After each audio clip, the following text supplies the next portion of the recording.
안녕하세요. 하루 필수 말씀 충전 하필 큐티 조정환입니다. 오늘 함께 나눌 하나님 말씀은 잠언 28장 1절에서 18절까지 말씀입니다.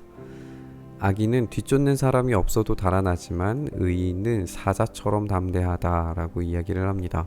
의인이 사자처럼 담대할 수 있는 이유는 뭘까요? 저는 하나님께서 의인과 함께 하시기 때문에 담대할 수밖에 없다라고 그렇게 생각을 합니다.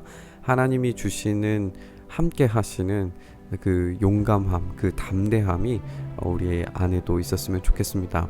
그러나 악인은 뒤쫓는 사람이 없어도 스스로 부끄러움과 두려움으로 살아가는 것이 우리 인간의 본래적인 모습이라는 것을 우리가 생각을 하게 됩니다. 이 의인과 같은 사자처럼 담대함을 우리가 소유할 수 있기를 묵상해 보셨으면 좋겠습니다. 나라의 반역이 일면 통치자가 자주 바뀌지만 슬기와 지식이 있는 사람이 다스리면 그 나라가 오래 간다라고 이야기를 합니다. 슬기와 지식, 그냥 단순한 이 슬기와 지식만 있어도 물론 그 나라가 오래 가겠지만 하나님께서 다스리시는 그 나라가 영원함을 우리가 생각할 때에 하나님께서 창조하신 그 창조의 원리에 따라 만들어진 나라가 얼마나 하나님께서 다스리시고 통치하심으로 오래 갈 것인가, 그 나라가 영원할 것인가 우리가 생각하게 됩니다. 예수 그리스도의 나라가 결국 그렇게 영원토록 지속되리라는 것을 우리는 기대해야 할 것 같습니다. 가난한 사람을 억압하는 가난한 사람은 먹거리를 남김없이 쓸어버리는 폭우와 같다라고 이야기를 합니다. 우리가 가난한 사람들에 대한 이 잠언의 관심들이 상당했었는데 이 가난한 사람을 오히려 억압하는 가난한 사람이 있어요. 이 사람은 자기 쓸 것도 모자랄 텐데 이렇게 가난한 사람을 억압하면 먹거리를 남김없이 쓸어버리는 폭우처럼 아무것도 남지 않게 될 겁니다. 율법을 버린 사람은 악인을 찬양하지만 율법을 지키는 사람은 악인에 대항하게 됩니다. 이 율법을 버리는 사람과 율법을 지키는 사람이 지금 대조되고 있는데 이 율법을 지키는 사람은 악인에게 대항하는 능력을 소유하고 있어요. 그러나 율법을 버린 사람은 이 악인을 찬양함으로써 결국에 이 율법을 지키는 사람으로 말미암아 패배하게 될 겁니다. 악한 사람은 공의를 깨닫지 못하지만 주님을 찾는 사람은 모든 것을 깨닫게 됩니다. 이 악한 사람은 결국 악인을 찬양하는 사람과 마찬가지일 것이고 율법을 버리고 공의를 깨닫지 못하는 사람이 될 거예요. 그러나 주님을 찾는 사람은 모든 것을 깨닫게 됨으로써 참된 지혜로 말미암아 그 나라를 오래도록 다스릴 수 있는 능력이 있게 되겠죠. 부유하나 구부러진 길을 가는 사람보다 가난해도 흠없는 사람이 더 낫다라고 이야기를 하고 있습니다. 지금 우리가 이 말씀들 보면은 이 가난한 사람을 억압하는 가난한 사람, 부유하지만 구부러진 길을 가는 사람, 가난해도 흠이 없는 사람, 부와 가난이 절대적인 선과 악으로 나누어져 있지 않음을 우리가 다시 한번 확인을 하게 되죠. 그러니까 이 부와 가난 자체가 문제가 아니라 어떤 태도로 사는 것이 중요한가입니다.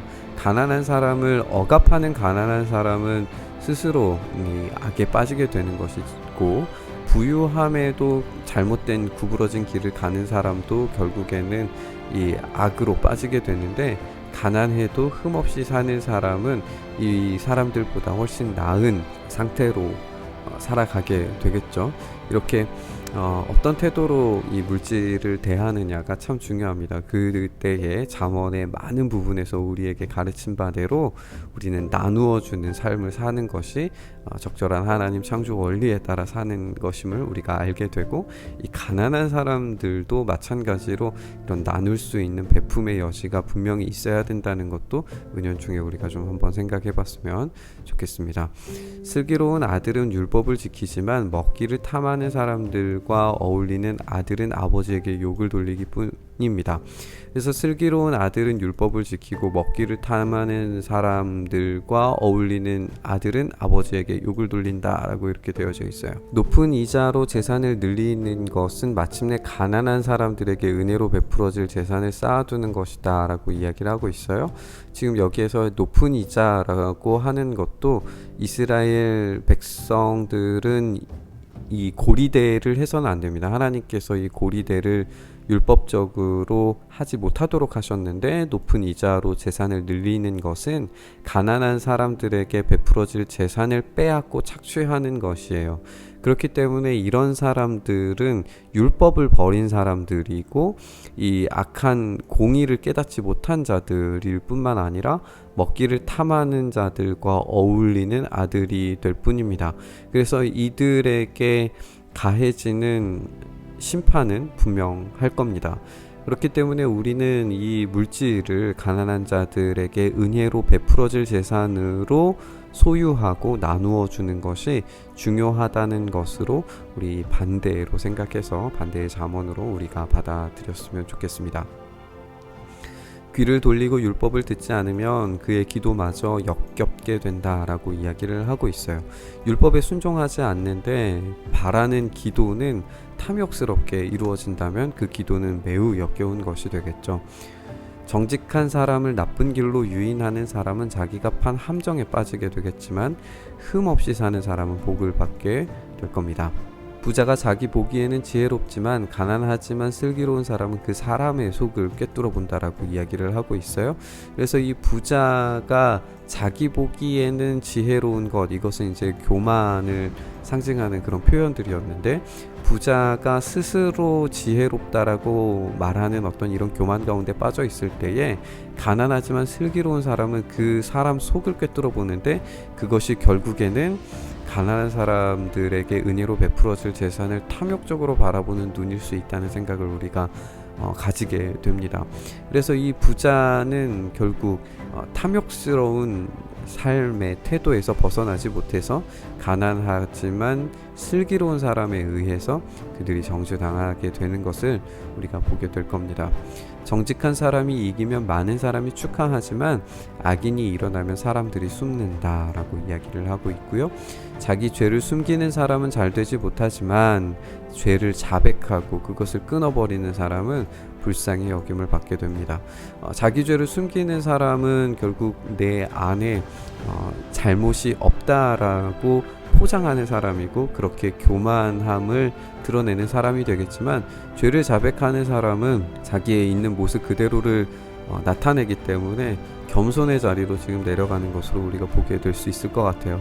그래서 이 겸손함으로 죄를 끊어버리는 이 모습을 살 때에 그가 불쌍히 여김을 받게 된다는 것을 우리가 보게 됩니다.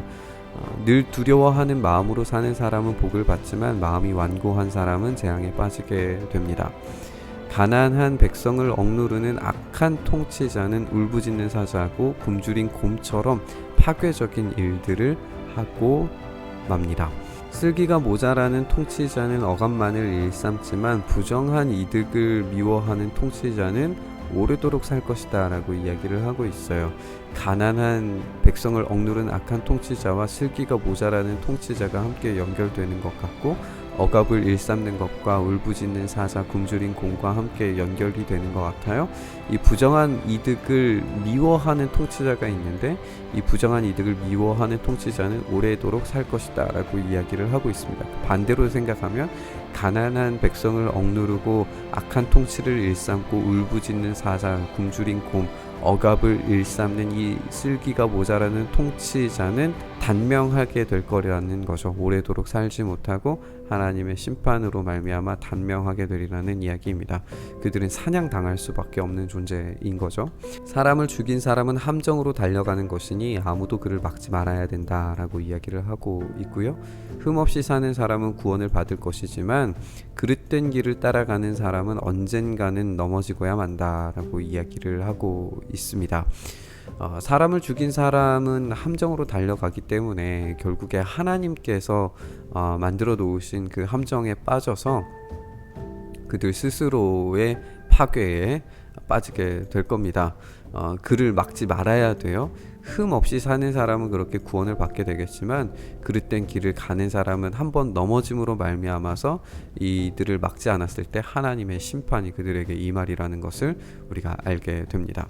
오늘 본문을 원론적으로 생각해서 살펴보면 결국 하나님의 율법에 따라서 사는 삶을 살았을 때에 안전함을 누릴 수 있다는 것을 우리가 생각을 하게 됩니다. 그 하나님의 창조 원리에 따라서 사는 것은 결국에 가난한 자들에 대한 관심과 자기의 부요를 나누어 줄 수 있는 나눔과 섬김의 삶이고, 그리고 겸손의 삶이라는 것을 우리가 알게 됩니다.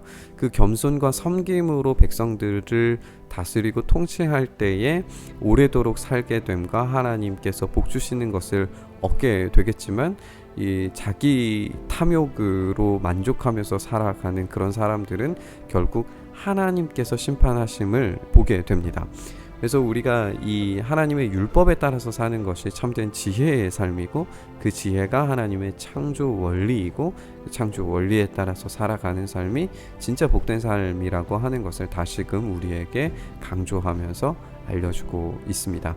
우리가 이렇게 참된 하나님의 말씀에 따라서 살아가는, 창조 원리에 따라가서 살아가는 이 삶을 우리가 온전히 살았으면 좋겠습니다.